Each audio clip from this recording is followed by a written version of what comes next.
योग की यात्रा की। लगभग 25 करोड़ लोगों को सीधे तौर पर योग से जोड़ा। स्वयं योग किया, अपने कार्यकर्ताओं के माध्यम से योग के शिविर लगाए, टीवी के माध्यम से, सोशल मीडिया के माध्यम से, main stream media, social media, print media, और इसके प्रचार प्रसार के माध्यम से इसका इतना विस्तार किया कि आज पूरी दुनिया के 200 देशों के 200 करोड़ से ज्यादा लोगों तक योग पहुंच गया।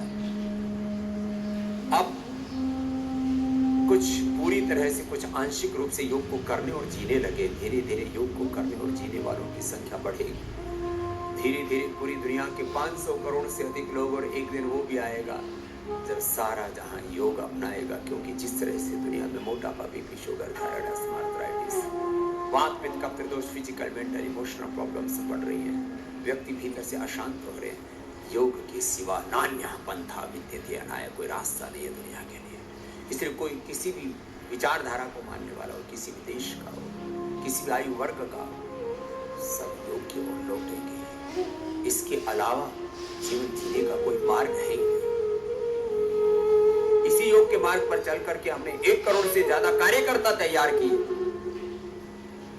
पूरे देश में करोड़ों लोगों के जो कार्यक्रम हुए, इन्हीं कार्यकर्ताओं ने अपने सेवाओं की आहुति देकर के इस योग को इतना विराट बना दिया कि योग जो गुफाओं में, ग्रंथों में, कंदराओं में दम तोड़ रहा था, आज योग एक जन आंदोलन बना है। घर घर में, जन जन में उसकी प्रतिष्ठा हुई। और अब इस योग धर्म को योग धर्म के रूप में प्रतिष्ठापित करने के लिए और हमें पुरुषार्थ करना है। 10,000 से ज्यादा पूरे देश में सेंटर्स हैं।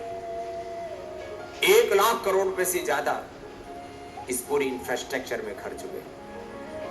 ये तो सेंटर्स की बात है। और यहाँ पतंजलि गुरुकुल में आचार्य कुलम पतंजलि विश्वविद्यालय से लेकर पतंजलि योगपीठ से लेकर के जो पूरा पतंजलि वेलनेस योगा ग्राम निरामन से लेकर के सैकड़ों जो संस्थाएं चल रही हैं, इसमें भी यदि इसका कुल वैल्यूएशन किया जाए तो अलग अलग ट्रस्टों के माध्यम से, सोसाइटियों के माध्यम से, जहां अत्यंत नितांत आवश्यक होगा वहां कंपनियां भी बनानी पड़ी। तो ये तो खुद दुनिया इसका इवैल्यूएशन कर रही है। तो लाखों करोड़ का सेवा का साम्राज्य, भगवान का साम्राज्य, देश का साम्राज्य, किसी व्यक्ति की वेल्थ नहीं।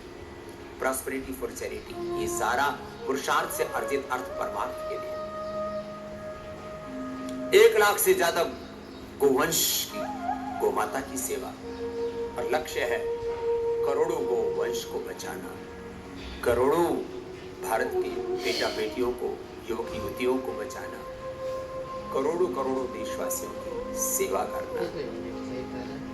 और बड़े परिप्रेक्ष्य में मैंने कहा आने वाले समय में 5 बड़ी राष्ट्रीय और वैश्विक आध्यात्मिक क्रांतियां, शिक्षा की क्रांति, चिकित्सा की क्रांति, आर्थिक क्रांति, वैचारिक क्रांति,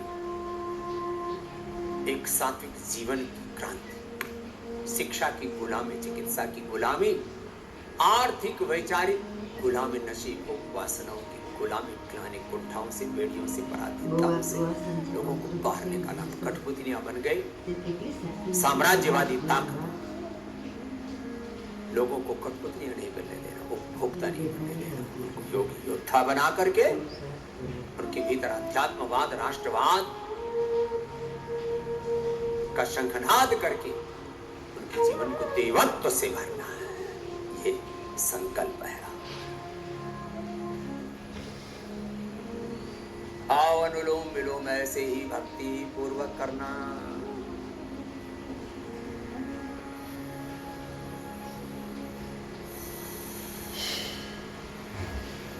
जब ये बच्चे पिछले 30 वर्षों के तो यात्रा के कुछ दृश्य दिखाते हैं, तब कई बार तो मैं खुद सोचता हूँ,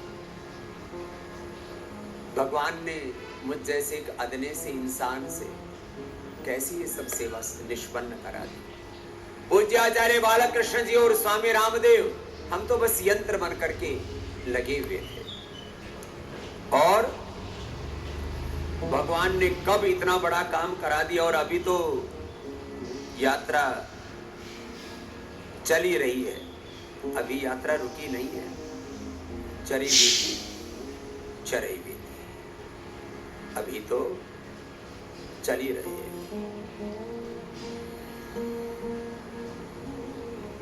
जब तक देश ही नहीं दुनिया के अंतिम व्यक्ति को योग से जोड़ नहीं देंगे, तब तक ये यात्रा चलती रहेगी।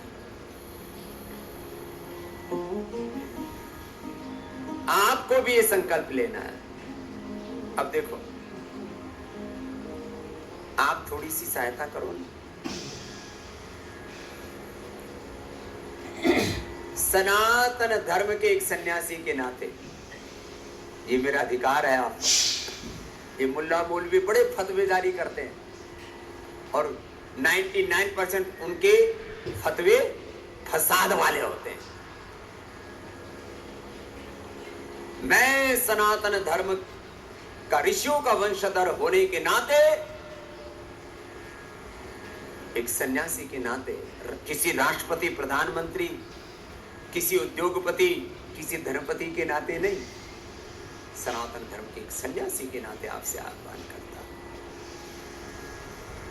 कि सब जन, हम सब ऋषि ऋषिकाओं के वंशधर, सब सनातन धर्मी, और मूलतः सब सनातन धर्मी है, कम से कम भारतवंशी। तो वक्त के साथ उनके मजहब बदल गए, पूर्वज तो नहीं बदल सकते, पूर्वजों की संस्कृति तो नहीं बदल सकती, इसलिए सब भारतीय से आह्वान करता है, सबको योग करना है।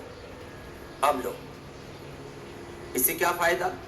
0% हेल्थ बजट हो जाएगा आपका, 0% हेल्थ बजट।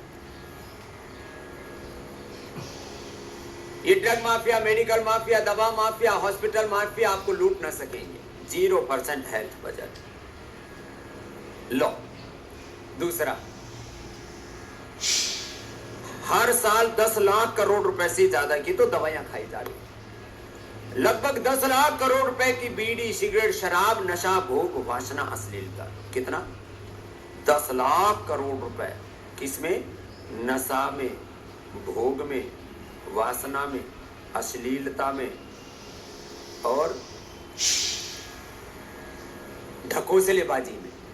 चारों तरफ ये जो प्रदर्शन हो रहे हैं ना, फूहड़ प्रदर्शनों में, जिस किसी को देखो वही महफिलें सजाने में लगे।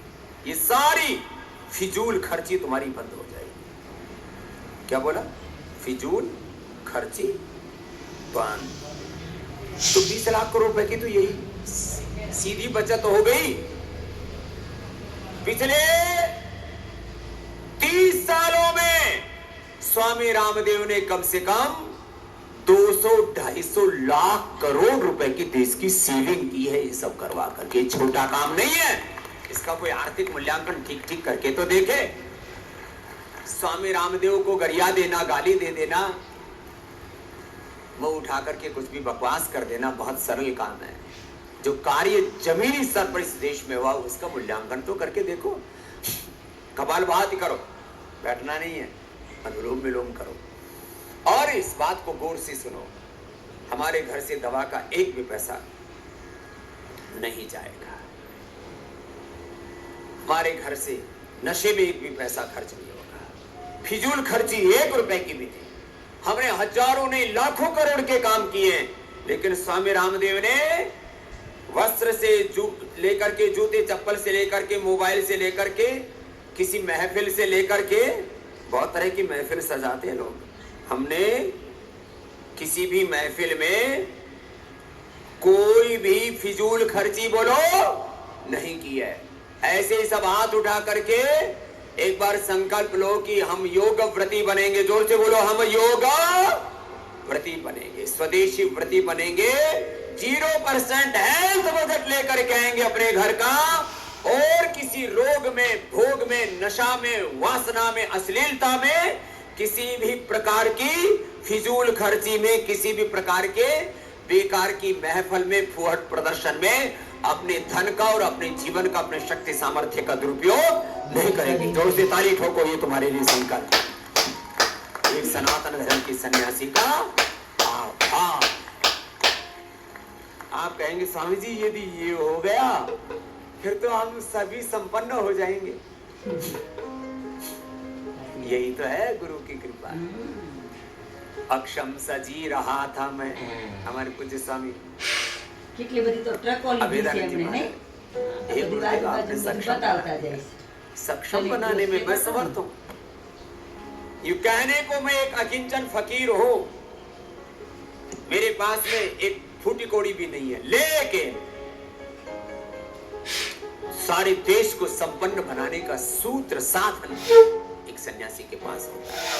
सारे देश को हम वैसे विपन्न भी नहीं, हम साधन हीन दुखी दरिद्र, साधन संपन्न दुखी दरिद्र नहीं, हम साधन संपन्न सुखी प्रसन्न आत्मा बनने और बनाने में विश्वास है।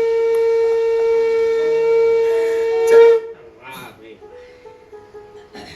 अक्षम सा जी रहा था मैं, गुरुवर સક્ષમ બના દિયા અમને એવા જ કરી દીધા પ્રભુ જયશ્રી હાવ ટીકણી હતી